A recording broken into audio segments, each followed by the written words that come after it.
Geico Sky Typers are in town getting ready for a show in Baltimore, and I had a chance to go up with them. These are the famous T-6 trainers. This type of aircraft was built in the 1940s. All the pilots in World War II had to go through this advanced trainer before they moved on to the P-51 Mustangs, Corsairs, B-17s, B-25. They all had to do their gunnery work and their aerobatic work in these aircraft. And speaking of aerobatic work, my pilot, Steve Salmiers, at my request, was up for a little fun.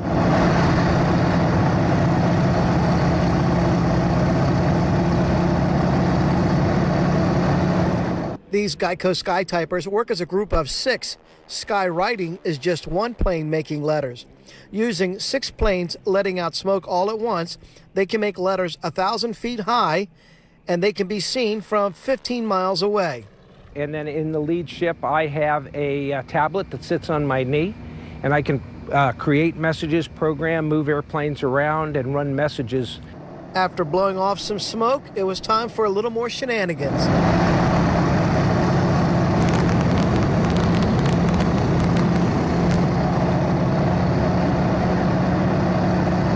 Salmiers flies for a major airline now, but he can appreciate what the pilots did in these aircraft before they went into battle. But back then they had this airplane, they had a little needle that pointed to the ship.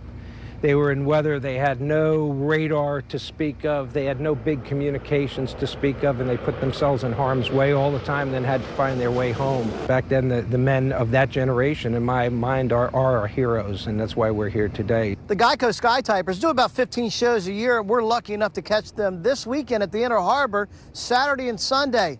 They'll be flying at 1:30. At Martin State Airport, I'm Don Harrison, WMAR 2 News. All right.